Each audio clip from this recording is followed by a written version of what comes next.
Yes, as earlier said, I'm presenting on pneumonia today. So I guess we can now start. Yes, my everything is there in Pneumonia by Inonge Katundu, MBCHP 4th-year student. We're going to share the PowerPoint after after the presentation. Yeah. So yes, I'm just going to give a short introduction on the respiratory tree, but I won't spend so much time on this part since our main focus is mainly what happens in the lungs. So we know, I'm sure most of us here, if not just all of us, have done anatomy of the respiratory system, and we know the parts that are comprised. We starting from the larynx, going down. We have the trachea, and then there's the bifurcation of the trachea, the bronchus, that is the right and the left main bronchus, and then we have the secondary bronchi, and then we have the tertiary or segmental bronchi, and then at the end we have the bronchioles. But then after the bronchioles, towards the end we have the alveoli or the air sacs. So I'm sure you can see this diagram here. It's a diagram of an air sac. So I'm giving I'm giving an explanation on this so that maybe we don't really get lost when we start talking about pneumonia. Yes, so this is the air sac. Yes, you can see the main thing that happens, which is gaseous exchange, that is carbon dioxide leaving and oxygen entering, yes, which is the main function of the air sac. Yes, the capillary, the capillary that is surrounding the alveolus. Yes. So brief description about what pneumonia is. So pneumonia is mainly an inflammation of the lung parenchyma. So meaning the lung is infected first. So it to be an infection that inflames the air sacs in one or both lungs. The air sacs may fill with fluid or pus, that is purulent material, causing cough with phlegm or pus, fever, chills, and difficulty breathing. So a variety of organisms cause pneumonia, which include bacteria, viruses, and fungi. Yes. So yes, that was a brief description about what pneumonia is. You have infection of the lungs, mainly the alveoli. So they get infected, and then which that infection leads to inflammation, and you have accumulation of fluid in the air sacs. Yes, and so just from seeing our previous diagram here, we've seen that the main thing that happens in the air sac is gaseous exchange. So if you have fluid accumulating in the alveolus, you have yes, this whole process is going to be inhibited. Yes, so this is the main thing that's going to be affected, that is gaseous exchange, and that's why pneumonia is quite dangerous or critical disease, I would say. Yes, so I don't know if you can see clearly, but this is just a picture showing a healthy alveoli. Yeah, so this is a healthy alveoli. You can see there's no fluid, and then this one which has got pneumonia, you can see the fluid there. So just to differentiate what an alveolus which has got pneumonia, which is infected, looks like. Yes. Yes. So moving on, we're going to move on to a very important segment where we're going to talk about broncho and lobar pneumonia. So yes, so the two main stages of pneumonia based on the area being affected. So these These are like stages of pneumonia, or more like classifications of pneumonia based on the area of the lung which is infected. So lobar pneumonia affects one or more sections or lobes of the lungs. So when we look at the diagram of the lungs, sorry, I didn't include this. Yes, the lungs. Oh no, I did actually. Yes. You'll find that there are lobes on the lungs. Yes, the lobes on the lungs. So when those lobes are the ones which are infected, we call that lobar pneumonia. But it's called bronchopneumonia when it's more like affects patches or appears in a patch like manner. Yes. So this is just a diagram to show what bronchopneumonia and lobar pneumonia looks like. You can see there's a diagram, this one on the left for bronchopneumonia. You can see like small patches, like, so that's to show, to differentiate bronchopneumonia from lobar pneumonia. And then lobar pneumonia, you can see that the entire lobe of the lung there is infected. Yeah. So to differentiate the two, lobar pneumonia is usually unilateral and bronchopneumonia is usually bilateral. So lobar pneumonia usually occurs maybe just on one side, but bronchopneumonia can occur on both sides. Yes.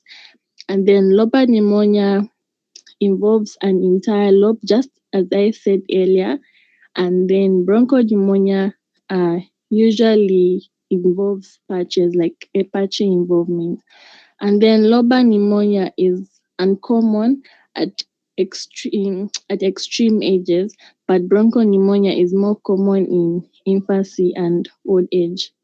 And then lobar pneumonia, 95% of the cases are due to streptococcus pneumonia. Okay, yes, pronunciation is quite, yeah. And then bronchopneumonia, organisms of less virulence are responsible. Yes, I hope you guys are following. Yes. So, on the categories of pneumonia. So, pneumonia can be classified based on it can be classified anatomically, which is what I'm just from explaining. That's on lobar and bronchopneumonia. And then can also be classified based on the setting in which it is acquired. That is, whether it's acquired in the hospital or outside the hospital, that is the community. Or it can also be classified based on the cause. Yes. So based on the setting in which it is acquired, there's hospital acquired pneumonia, which you can get during a stay in a hospital. So this one is serious because the bacteria which causes the pneumonia can be resistant to antibiotics. So that's why hospital acquired pneumonia is quite serious. Then there's community acquired pneumonia, which, yes, you get when you're outside the hospital. So it can be caused by bacteria, viruses, and fungi. And then vaccines can help protect against the flu virus and certain bacteria that can cause pneumonia. Yes.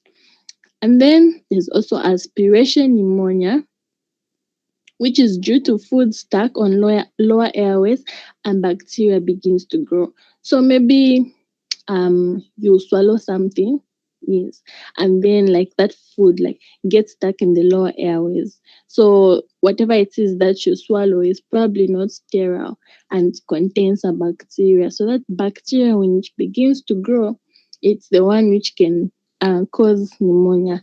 And then there's lobar pneumonia and bronchopneumonia, which I'm just from explaining. And then there's interstitial or atypical pneumonia, which is confined to the pulmonary interstitium, and it's most commonly associated with atypical bacteria. Yes, so there are the three main common bacteria which cause pneumonia, but then there is also atypical bacteria which can cause atypical pneumonia, the ones which are not so the pneumonia, like the ones which like rarely, okay, it's like a rare case for you to find someone which is someone infected with this kind of bacteria. So that's why it's classified under atypical pneumonia. And then the causes of pneumonia, we have viruses, and then we have bacteria. So the three main bacteria, which is Streptococcus pneumoniae, Staphylococcus aureus, and Haemophilus influenzae. And then we also have fungi. So these are the major causes of pneumonia. So 80% is bacteria, because most of the pneumonia is due to bacteria. And then 20% is due to viruses. And then 5% is like fungi and the like. Yes. Yeah. So just something I found here on the internet. This is a doctor, I'm a physician, and then this is a patient here, and then the doctor is telling the patient, that's why eh, that's what you get when you fall in love. You get a lot of germs and you catch pneumonia. And then the patient is like, I'll never fall in love again. So just help you remember that pneumonia is, yeah, you get pneumonia when you catch germs. Yeah. So just be careful. Yes. The patient here regretted falling in love. He got sick because he got germs. Yeah. So we can move on. The physiology. Yes. Um yes. Let me just check if okay. Yes. So on the pathophysiology, so here we're just looking at how what happens for someone to get this disease, pneumonia. So usually you find that such diseases are common in patients who are immunocompromised, meaning that their immune system is not as those whose immune system is able to um fight like infections. Yeah. So maybe for example, people who are old, maybe like small babies whose immune systems haven't adapted, and people who maybe also get other diseases like maybe HIV, and yeah, and are not on treatment. So first, what happens is there's aspiration of nasopharyngeal secretions or other fluids, can overwhelm the upper airway defense mechanisms and lead to infection. Yes. So let's say whatever it is, there's aspiration, like for example, as I said, certain fluids or secretions that contain that bacteria, yes, when they reach the airways, and then uh they overwhelm the defense mechanisms. Yes, as we know, like there are certain defense mechanisms which are found, which includes the mucus, the cilia, those things, the gag or the cough reflex. So when they overwhelm that, they reach now the lower airway, and they enter into the alveoli and they lead to infection. Or it can be pathogens such as bacteria. So the macrophages in the lower airways and the alveoli recognize pathogens and set off an intense immunologic and inflammatory response. Yes. So the inflammatory response is quite broad. That's why I didn't include it here. But I'm sure by now all of us know what inflammation is. It's more like a response to injury or an insult, which in this case can be pathogens such as bacteria. So it's a protective response. So we know the whole thing that happens, white blood cells and everything. Yeah, that's whole process. The inflammatory cascade is going to take place. And then that inflammation is the one which is going to cause or lead to accumulation of that path of fluid. So inflammatory cytokines, white blood cells, and edema flood the alveoli and bronchi, causing consolidation of the lungs. So consolidation of the lungs is simply just whereby the lower airways, instead of them being filled with air, they are filled with something else. So in this case, they're going to be filled with fluids, yes, which is simply pus. So this is just a simple diagram to show us what happens when one person is infected. So this is the pathophysiology. So infection to the lung, which is, it can be bacteria or it can be a virus, and then the inflammatory response is initiated, and then afterwards alveolar edema and exudate is formed. Yes. And then alveoli and respiratory bronchioles fill with serous exudate, blood cells, fibrin, bacteria, and then finally consolidation of lung tissues. So this is the last stage. Consolidation is the last stage where the lower airways are filled with fluids or pus. So yes,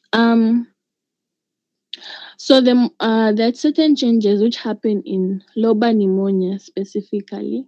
So it involves 4 stages. Yes, the morphological changes in lobar pneumonia that happen when someone is when someone is infected. Yes. So as I said, yes, it happens in 4 stages. Yes, other books they may say the 4 stages of pneumonia, but when you research, you actually find that it's specifically for lobar pneumonia, the 4 stages. So you've got the first stage is the stage of congestion. Yes.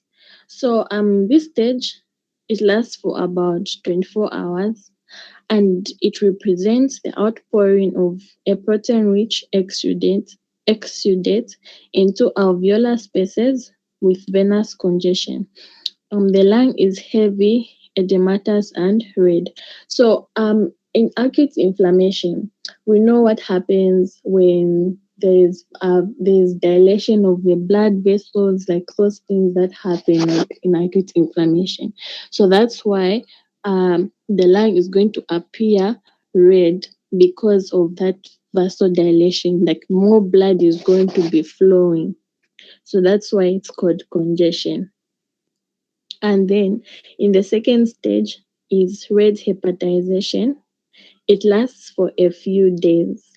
So in the alveolar spaces, there's massive accumulation of neutrophils together with macrophages and lymphocytes.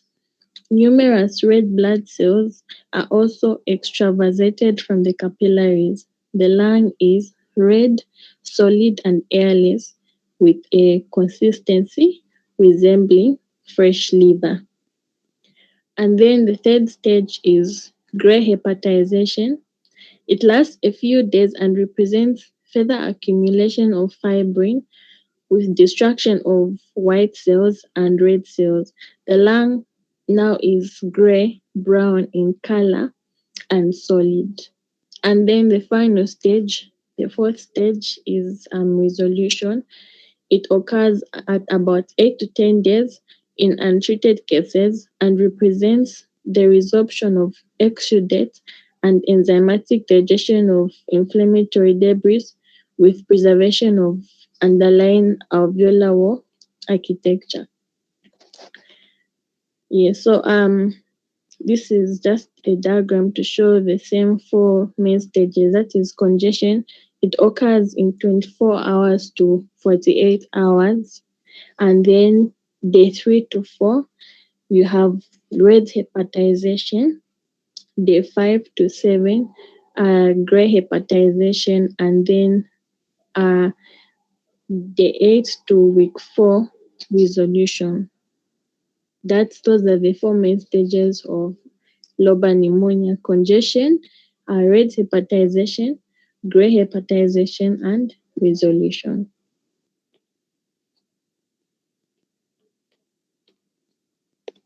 Yes, so We now move on to the clinical signs and symptoms or clinical features. Yes.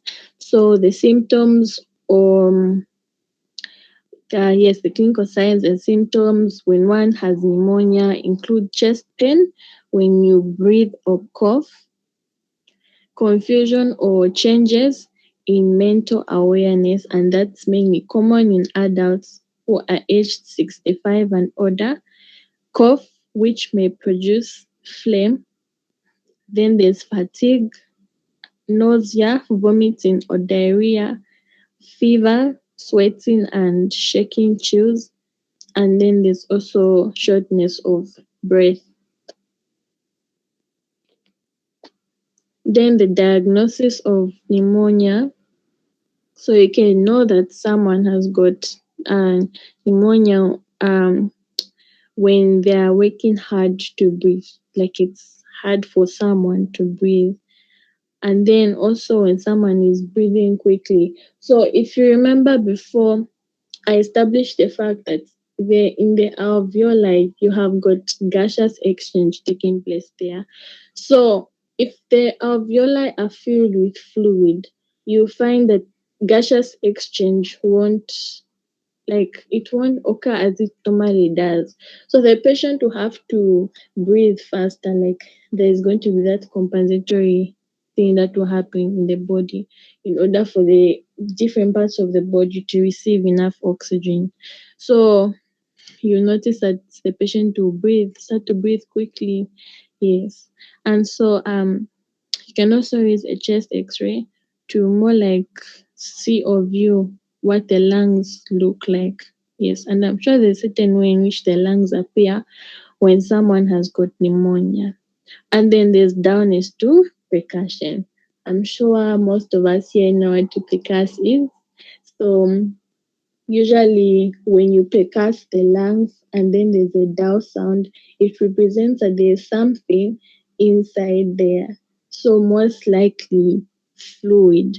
So, when you percuss the person on that area, you hear like a dull sound. That's also to symbolize that the person most likely has an infection. And then there's also tactile vocal frame meters. That is, there'll be more vibrations on the person's back from repeating certain phrases. Those of us last year who remember clinical science, there was a certain word that Dr. Banda put in his PowerPoint. I've been forgotten that word. I don't know if it was Anunavaya, something else like I don't know.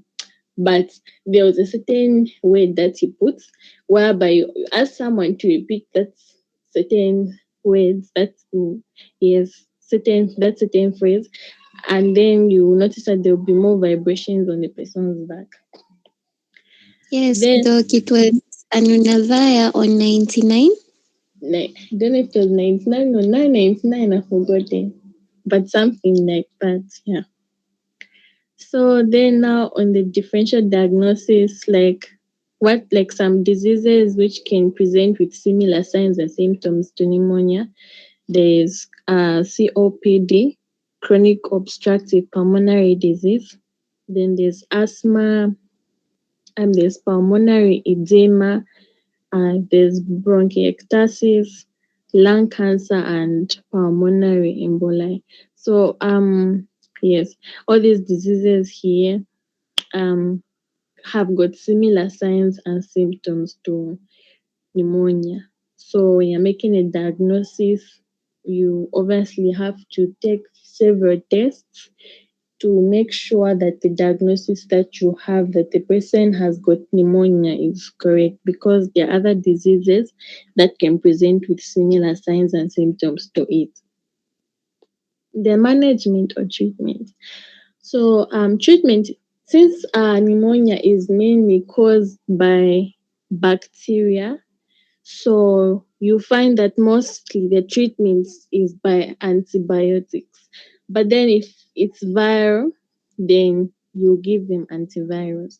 So I put some examples of antibiotics. So these are the ones which are used in the treatment of pneumonia. There's ampicillin and sulbactam, and the rest, those, yes, they are quite long to read, yes. But I just put like some examples in the PowerPoint of antibiotics which I use to treat pneumonia. Then on the complications, that is if someone has been infected but they haven't yet started undergoing treatment, or when they leave this disease to develop to a different stage. So some of the complications that will happen in someone is there'll be pleural effusion and respiratory failure. So I'm sure most of us remember from last week's, those of us who are there, when student Dr. Maimbo was explaining about what pleural effusion is. Yes, that would be abnormal accumulation of fluid in the interstitium. And then you have a lung abscess. So an abscess is simply just a cavity that is filled with pus. Yes. So that's among the complications. Then you have kidney, liver, and heart damage. And then you can also have UTIs, and then there's also sepsis. So sepsis due to infection, for example, if it's bacterial and then that bacteria more like multiply. So because of those inflammatory responses, and there are different kinds of chemicals that are released, you'll find that those chemicals will start to damage other organs. So that's how sepsis will come about. Yes. Oh, okay. We're done. So those are the references. Yes. The end. I don't know if there are any questions in the comments. Yeah. Maybe we can, if you have any questions, you can ask, but then just be considerate. I'm not a professor. You can ask some questions which you're not able to answer. Or if you're not clear on anything that I I explained earlier in the presentation, you can ask. Yes, but for me, it was good serving you tonight. Yes. Hello, good evening. Hello, good evening. I'm good. We can Good hear. evening. We can hear you. Okay. Yeah, so on the diagnosis, just want to make a short contribution. Yes, you can go on.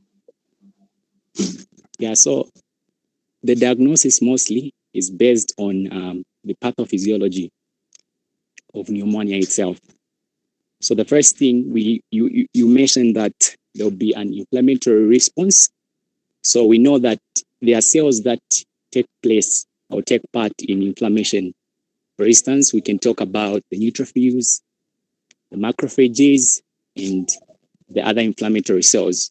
So the basic thing that we can actually do to begin with our diagnosis, we can actually leverage on a full blood count.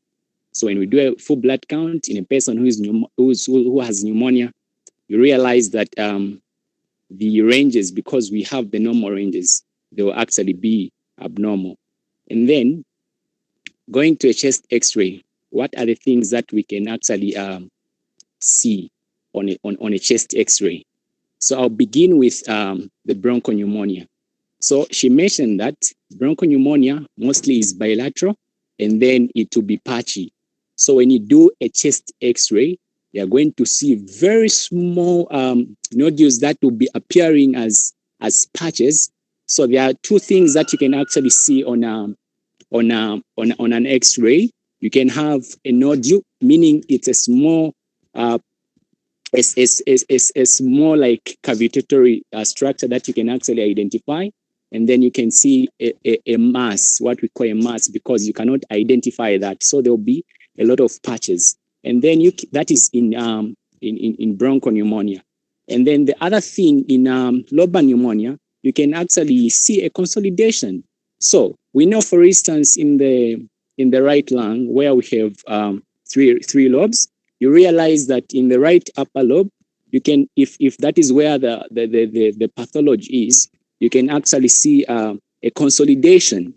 So a consolidation will actually be very, very distinct on an X-ray, such that density there will be actually, because there's fluid, we know fluid will actually appear to be gray or whitish, unlike the normal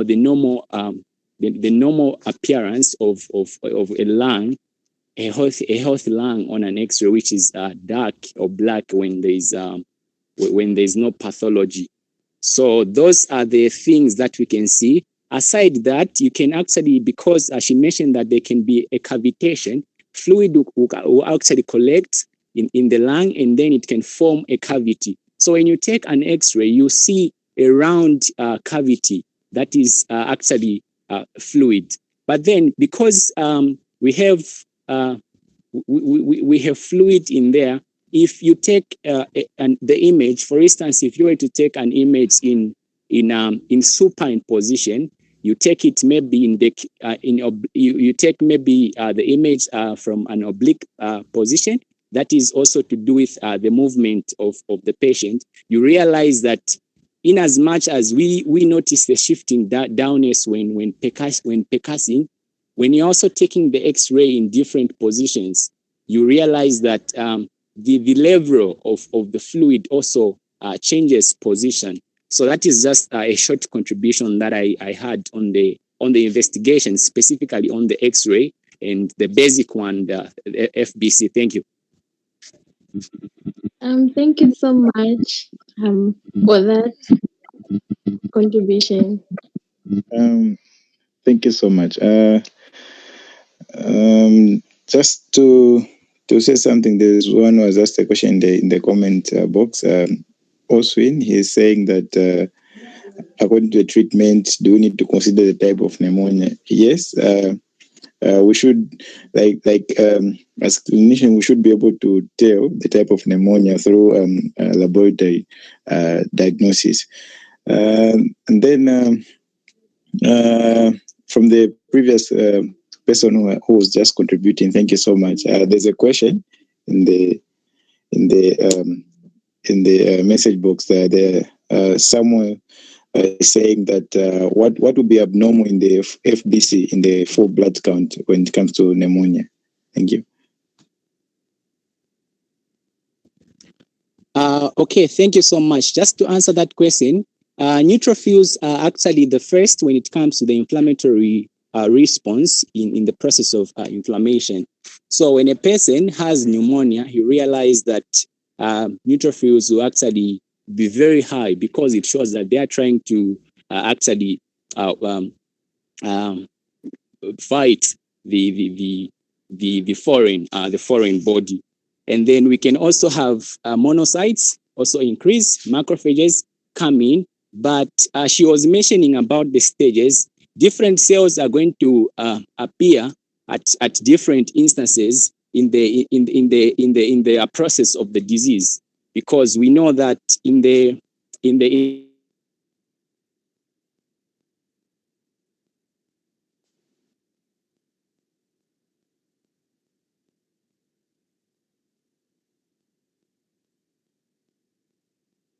process of inflammation, when neutrophils, which are coming in as first inflammatory. So I hope that the questionnaire got that, but someone else can also contribute. I believe we have a different knowledge about that. Yes, All right. I believe the neutrophils are going to, and the white blood cells are going to increase, because obviously they have to be there in order to fight the bacteria that is present in the alveoli. So when you do a blood count, the level of the white blood cells are going to increase. And just to add on, the normal white blood cell count, it's from 4,500 to 11,000 white blood cells per microliter. So if you find that the the white blood cell count, it's above 11,000, then that's abnormal. Then you can deduce that it's pneumonia among the differential diagnosis.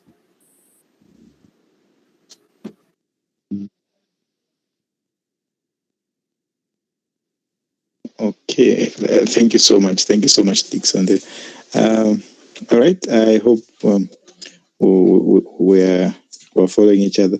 There's another question saying how does pneumonia leads to UTI? So basically, I'm sure Inonge explained to that point. If you recall from the pathophysiology, we have an immune inflammatory response due to an infection. So, for example, it's a bacterial infection.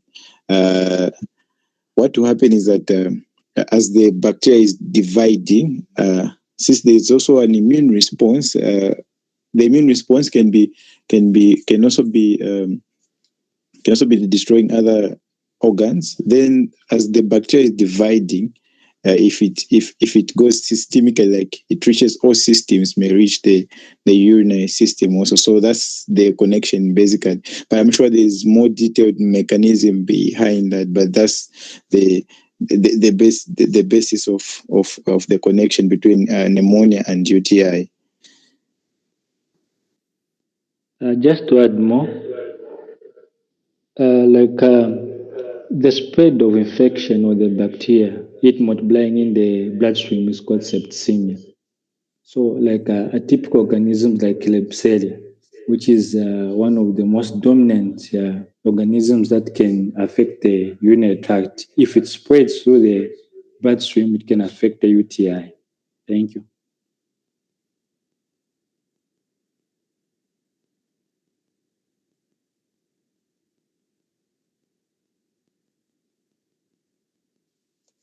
Okay, so there's another question in the comment section from Maimbo, which says pulmonary embolism has similar presentations with pneumonia. How and any differential diagnosis?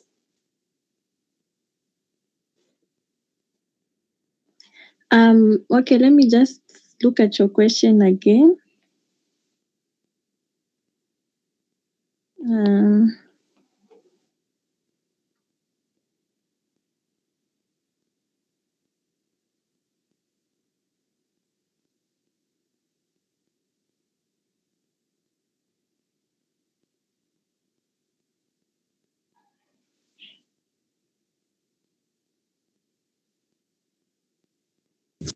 Hello, just maybe to try to tackle as the other presenter is working on that. One thing that we should understand about pulmonary embolism, we will actually depend on the lab to make a differential diagnosis or diagnoses that are going to lead us to the most definite diagnosis. So to begin with, on pulmonary embolism, we know that the emboli can actually be of different kind. We can have a gas emboli, you can have a blood clot and the like. That is not to be brought about by a particular infection, okay? So that's the first thing that we should note. So most pulmonary pulmonary embolism cases, you realize that it can come peripherally from maybe the lower limbs, the emboli moves, it goes into the lungs. Basically, it is not by infection. And then in the diagnosis of pulmonary embolism, to help you with that, or to help the physician with that, you realize that when you're going to do a test, for instance, if you are going to do a lung perfusion test, you are going to link it together with a ventilation test. Is what we call the ventilation perfusion test, abbreviated as the VQ test. So the ventilation test is going to help you to rule out other causes of the pain or the clinical presentations of the patient. Okay, so when you do a perfusion test, you realize that in the perfusion test, it will point directly to where the emboli is and the area where there is hypoperfusion. Okay, and then from the other tests that you're going to do, for instance, if we are going to do maybe if we are going to do another test, or maybe we are checking for a specific consecutive agent for the pneumonia, it will actually point to us what is actually the exact cause of pneumonia. So that's what I think with regards to the question. Thank you. Okay, just also a contribution. One classic differentiation between pulmonary embolism and pneumonia is the type of cough. One, in pneumonia, the cough is productive. But when you talk of pulmonary, it's dry cough and it's blood tinged. So that's one differentiation apart from the perfusion and mismatch. Yeah, I think that's what I wanted to say. All right, good evening. Can I also just contribute? Can I proceed? Yes. All right. So maybe I don't know if I got the question right. The question is the difference between, or how to differentiate between pneumonia and pulmonary embolism. Yes, that's a question. All right, great. Okay, so great contribution so far. So one, just to add on what has been already said. So we need to know that for pulmonary embolism, it's an acute arrangement, okay, compared to pneumonia. Since pneumonia has to go through those stages, so it will be progressing with time.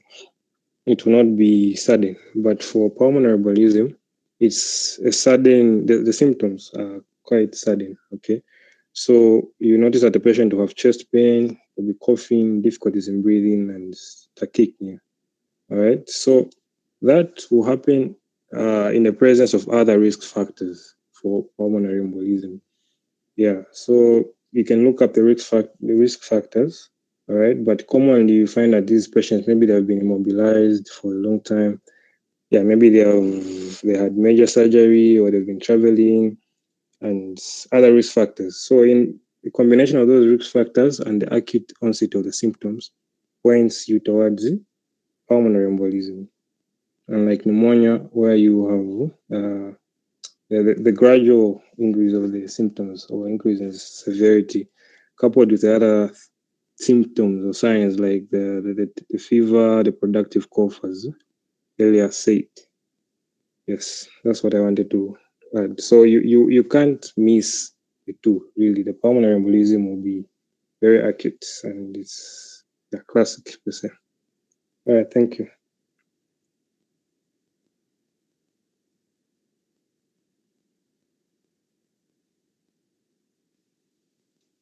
Any more contributions?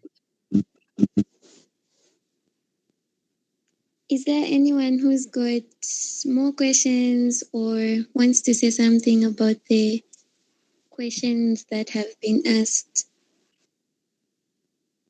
Okay. I wanted to contribute on the akalaso. The akalaso, yes, is typically associated to pneumonia, and we call that pruritus.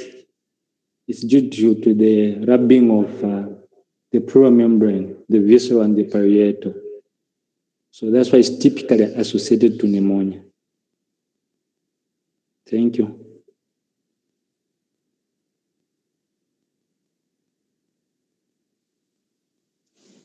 Okay, so thank you so much. Thank you so much.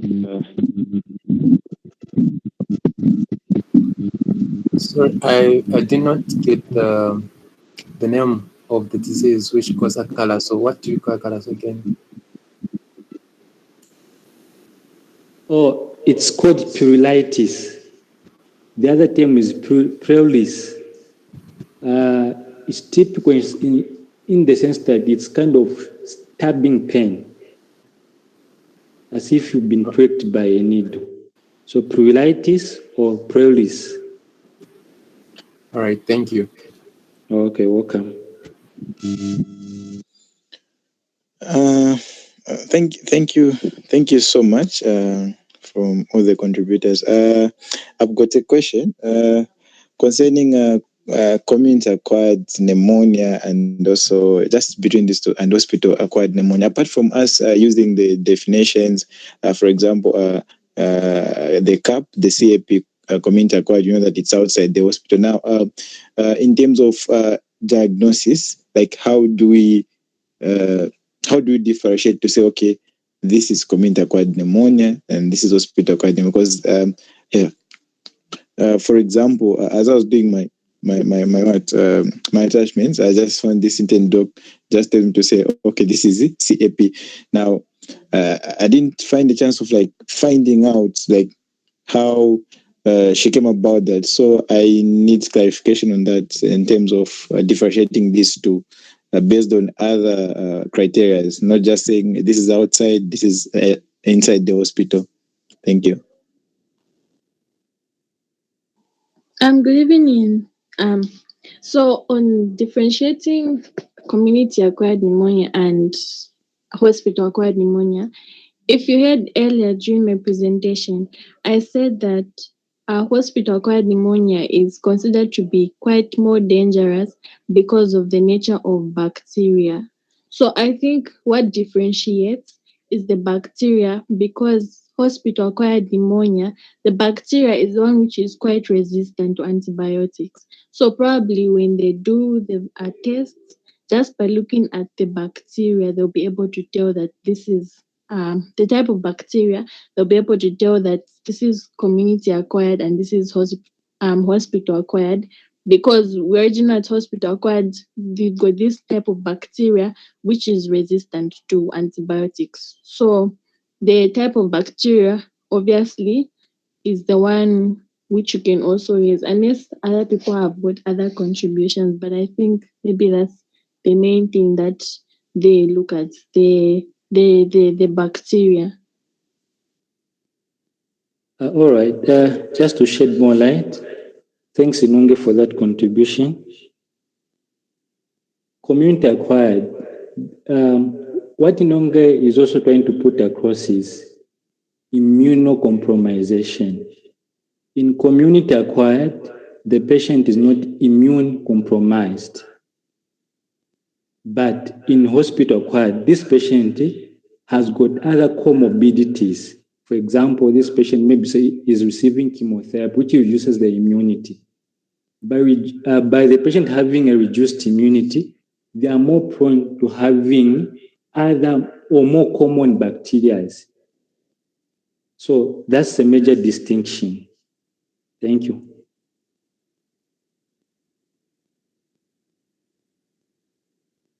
All right, thank you so much.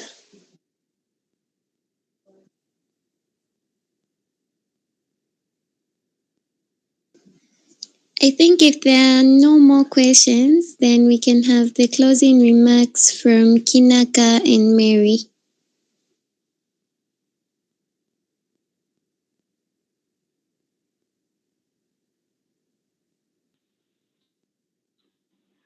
Good evening. Am I audible? Yes, you are.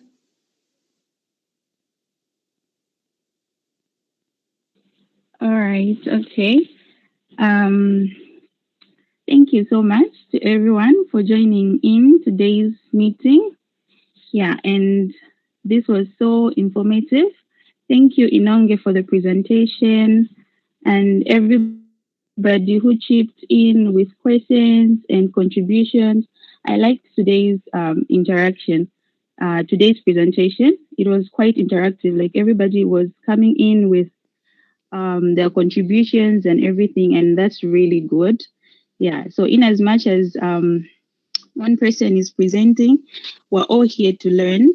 Yeah, and we're all students. So it's very important that if you have any contributions, you chip in with the contributions. Yeah. So thank you so much.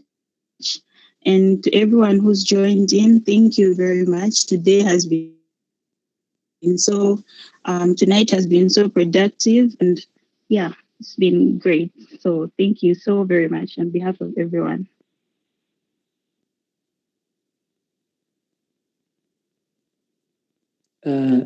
I think she has said everything.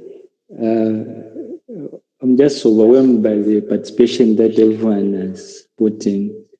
Thank you very much.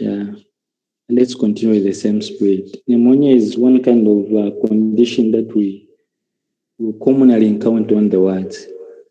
Otherwise, thank you very much. I think it's where I can end.